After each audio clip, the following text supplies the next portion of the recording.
सर्वप्रथम सर्वांना श्री स्वामी समर्थ. आज अमावास्या संध्याकाळी 5:33 अमावास्या लागणार आहे आणि उद्या संध्याकाळी 5:30 ही अमावास्या समाप्ती होणार आहे. आता बघा, ही अमावास्या आहे, ही आज सोमवारीच चालू होणार आहे. आपल्याला अमावास्येच्या दिवशी काही असे उपाय असतात, काही असे उपाय असतात जे आपल्याला करायचे असतात, अगदी आवर्जून करायचे असतात.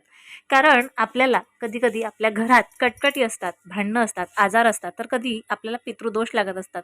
घरात काही ना काहीतरी नेहमी आजार येणं किंवा कटकटी होणं किंवा सुख घरात नाही येणं, आनंद आनंद येणार असेल किंवा सुख येणार असेल, आनंदाचे क्षण येणार असेल आणि त्याच वेळेला काहीतरी दुःख येतं किंवा काहीतरी संकट येतात, असं जर का होत असेल तर आपण लगेच जातो ब्राह्मणांकडे आणि पितृदोष आहे का हे तपासून घेतो.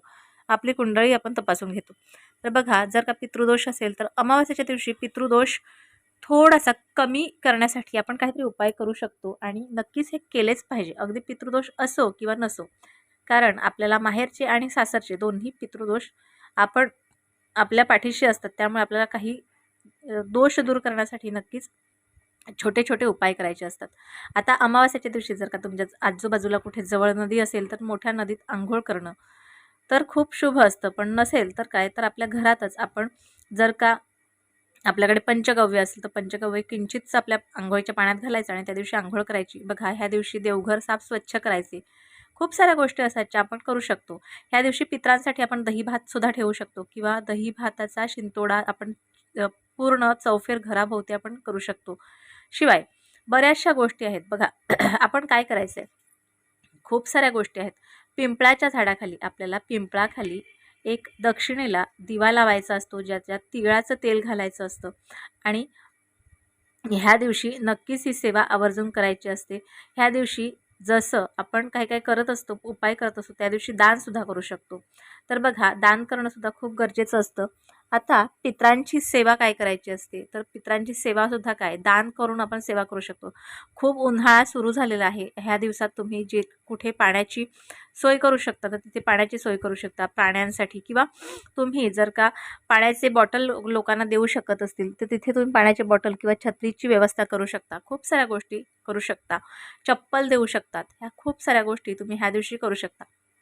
आपल्या घरात आपल्याला कुठले उपाय करता येतील, जे लहानातले लहान आणि पटकन करता येतील असे उपाय काही आज मी तुमच्याबरोबर शेअर करणार आहे. आता बघा, आपण रोज घरात राहतो, घरात काही ना काहीतरी दोष असतात, त्यामुळे भांडणंसुद्धा होत असतात, काही ना काहीतरी होत असतं. आता पिवळ्या मोहरीचा जो उपाय आहे तो खूप सुंदर आहे आणि प्रत्येकाने हा उपाय केलाच पाहिजे. काय करायचं, संध्याकाळच्या वेळेला पिवळी मोहरी अगदी चिमूटभर असेल तरीही चालेल, पिवळ्या रंगाचीच मोहरी बरं का. पिवळ्या रंगाची मोहरी आपल्या हातात घ्यायची आहे. 11 वेळेला तुम्हाला काळ भैरव अष्टक म्हणायचं आहे आणि वल्गासुक्तसुद्धा 11 वेळेला म्हणायचं आहे. हे दोन्ही सेवा तुम्हाला खूप खूप खूप महत्त्वाच्या आहेत. दोन्ही सेवा करायच्या त्याच्यावर आणि जी तुम्ही हातात मोहरी घेतली ती पूर्ण आपल्या घरभर फेकून द्यायची आणि दुसऱ्या दिवशी तुम्ही उठून ही मोहरी झाडून काढायची आणि एखाद्या झाडाखाली टाकली तरीही चालेल. तर बघा, ही जी सेवा आहे ही आपल्या घरात, प्रत्येकाच्या घरात अमावास्येच्या दिवशी ही झालीच पाहिजे. बघा, अमावास्येत जसा बघा आपल्याला चंद्राचं दर्शन होत नसतं. तुम्हाला माहिती आहे का, चंद्राचं दर्शन आपल्याला नाही होत, परंतु आपण ह्या दिवशी चंद्राचं पूजन करू शकतो. म्हणजे काय, तर बघा, आपल्या घरात लक्ष्मी येण्यासाठी हा एक सुंदर असा दिवस आहे. अमावास्या हा दिवस लक्ष्मी घरात येण्याचा दिवस आहे. तर बघा, त्या दिवशी काय करायचं, चंद्राला तुम्ही तुळशीच्या बाजूला एक फूल ठेवू शकता आणि एक दिवा लावू शकता आणि चंद्राला प्रार्थना करू शकता. ह्या दिवशी तुम्हाला उंबरठ्याला लेपन करायचं आहे, जे हळदीचं असतं. बघा, खूप साऱ्या गोष्टी ह्या दिवशी करू शकता. काही गोष्टी अशा असतात, आपण छोटे छोटे उपाय करतो आणि त्यातनं आपल्या घरातली जी नकारात्मकता आहे, कटकटी आहेत किंवा पितृदोष आहेत, ह्या सर्वांपासून आपल्याला शांती मिळते.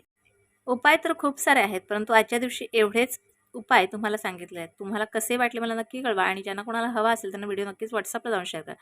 पुन्हा भेटूया अशाच एका नवीन व्हिडिओसोबत, नवीन विषयासोबत. तोपर्यंत सर्वांना श्री स्वामी समर्थ.